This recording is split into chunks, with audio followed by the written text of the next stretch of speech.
Tsunami தாக்குதலில் உயிரிழந்த மக்களுக்கு அஞ்சலி செலுத்தும் நிகழ்ச்சி சென்னை மெரினாவில் நடைபெற்று வருகிறது. இது குறித்து நமது செய்தியாளர் பாலாஜியிடம் கூடுதல் தகவல்களை கேட்கலாம். சொல்லுங்க பாலாஜி, மெரினா கடற்கரையில் சுனாமி தாக்குதலில் உயிரிழந்தவர்களுக்கு அஞ்சலி செலுத்துவதற்காக செய்யப்பட்டுள்ள ஏற்பாடுகள் குறித்து சொல்லுங்க.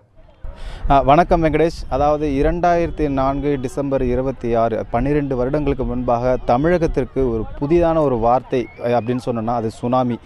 பெரும்பாலான கடலோர மாவட்ட மீனவர்களுக்கு இந்த வார்த்தை, அதாவது தமிழகத்திற்கே இந்த வார்த்தை புதிதாக ஒரு வார்த்தையாக இருந்ததுன்னு கூட சொல்லலாம்.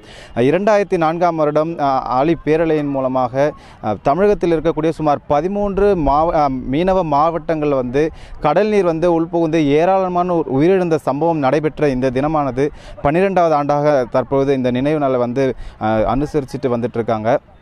சென்னை மெரினாவில் இதற்காக சுமார் 500க்கும் மேற்பட்ட மீனவர் கிராம பகுதியில் சேர்ந்தவங்க அதாவது திருவொற்றியூரிலிருந்து பழவேற்காடு, எண்ணூர் இந்த மாதிரி பகுதியிலிருந்து சுமார் 500க்கும் மேற்பட்ட மீனவ கிராம மக்கள் இன்று மெரினா கடற்கரைக்கு அஞ்சலி செலுத்திற்காக வந்திருக்கிறாங்க. தற்பொழுது சென்னை, அதாவது பழவேற்காடை சேர்ந்த மீனவ கிராமத்தை சேர்ந்த ஒருத்தவங்க நம்ம கூட இருக்கிறாங்க.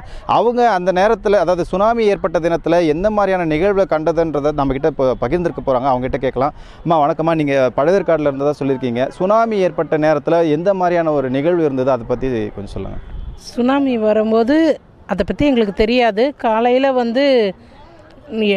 ஒரே நிலநடுக்கம்னு சொல்லி நியூஸில் பார்த்தாங்க. அதை நாங்கள் சரியாக கவனிக்கவே இல்லை.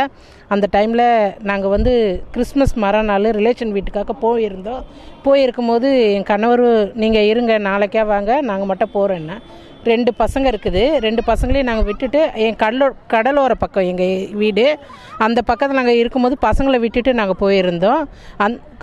நாங்கள் போய் பாதி லாங்கு தான் இருக்கோம். ஜனங்க எல்லாம் ஓடி வர மாதிரி இருந்தது. எதனால் ஓடி வந்தாங்கன்னுட்டு கேட்கும்போது சொன்னாங்க, கடல் பொங்கிடுச்சு, சீக்கிரமாக ஓடிடுங்க அப்படின்ட்டாங்க.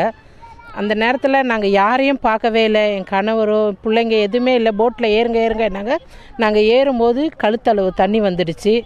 என் பையன், சின்ன குழந்தைங்க 2ம், பொண்ணை காப்பாற்றிட்டாங்க. பையன் தண்ணியிலேயே போயிட்டான். 2 ஹவராக அவனை தேடி பார்த்தோம், கிடைக்கல. என் கணவரும் போய் பார்த்தாரு, எங்கேயுமே இல்லை. அப்போ அதை பற்றி எங்களுக்கு தெரியாது. கடல் பொங்குறதுன்றா அன்னைக்கு தான் நாங்கள் பார்த்தோம். அது எவ்வளோ இதுவாக இருந்து ஆக்ரோஷமாக இருந்தது. அந்த டைமில் என் பிள்ளைய நான் இழந்துட்டு ஆண் வாரிசே இல்லைன்ற மாதிரி என் கணவர் என்கிட்ட சொல்லி அழுதாரு. நம்ம இங்கே நம்ம பிள்ளைய இழந்துட்டோமேன்னுட்டு. ஆனால் அந்த டைமில் நாங்கள் தேடி பார்த்ததில் ஒரு மீனவர் போட்டு எடுத்துகிட்டு போலீஸ்காரங்க அலௌன்ஸ் பண்ணாங்க, இங்கே ஒரு குழந்தை இருக்குது பாருங்கள் அப்படின்னும் போது தான் நான் என் பிள்ளைய பார்த்தேன்.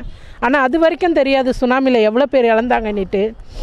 நாங்கள் வீட்டுக்கு வந்துட்ட பிறகு பார்த்தோம், காசிமேடுக்கு டிவியில் பார்த்தா நிறைய பேர் உயிரிழந்துட்டாங்க, ரொம்ப சேதம் ஆயிடுச்சுன்னு. ஆனால் அதை இந்த நாளில் நாங்கள் நினைக்கும் போது கூட வேதனையாக இருக்குது. இன்றைக்கி 12வது ஆண்டில் நாங்கள் எல்லாம் ஒரு மனமாக எல்லாருக்காகவும் அஞ்சலி செலுத்துகிறோம். அந்த இதுவில் என் பையனே நான் இழந்திருப்பேன். ஆனாலும் என் பையன் தேவன் கொடுத்ததற்காக நான் அவங்களுக்கு நன்றி சொல்லணும்.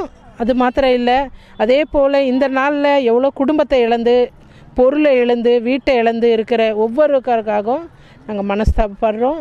செத்த ஒவ்வொருக்காக நாங்கள் அஞ்சலி செலுத்த வந்திருக்கோம் ஒரு மனமாக. இப்போ இந்த நிகழ்வுக்கு அப்புறமா இப்போ நீங்கள் கடலை பார்க்குறப்போ உங்களுக்கு எப்படி தோணுது? கடல் மீன் பிடிக்கிற போகிறவங்களோட எண்ணிக்கை குறைஞ்சிருக்குதுன்னு சொல்கிறாங்க. இது நீங்கள் உண்மையாக எப்படி பார்க்குறீங்க? உண்மை, ஒரு பயம்தான் ஏற்படுது எங்களுக்கு. கடல் அமைதியாக இருக்கிற மாதிரி இருந்தது. ஆனால் அந்த டைமில் நாங்கள் நேராக பார்த்ததில் தான் சொல்கிறேன், இனி கடலுக்கு கிட்ட போகக்கூட, பசங்களை அனுப்ப கூட நாங்கள் பயப்படுவோம். அதுலேயும் கடலுக்கு போகிறவங்க வர்றது நிரந்தரம் கிடையாது எங்களுக்கு. வெங்கடேஷ், அதாவது அவங்க சொன்னதை நீங்களே கேட்டிருப்பீங்க. அவங்க பையனை அந்த சுனாமியில் இழந்திருக்கிறதாகவும் சொல்லியிருக்காங்க. அது மட்டும் இல்லாமல் மீனவர்கள் ஒவ்வொரு நாளும் கடலுக்குள் செல்வது சுனாமிக்கு பிறகு குறைந்திருக்கிற ஒரு எண்ணிக்கை குறைஞ்சிருக்கின்றதும் மீனவர்கள் தரப்பில் சொல்லப்பட்டிருக்குது. வெங்கடேஷ், நிச்சயமாக களத்திலிருந்து நீங்கள் அளித்த கூடுதல் தகவல்களுக்கு நன்றி பாலாஜி.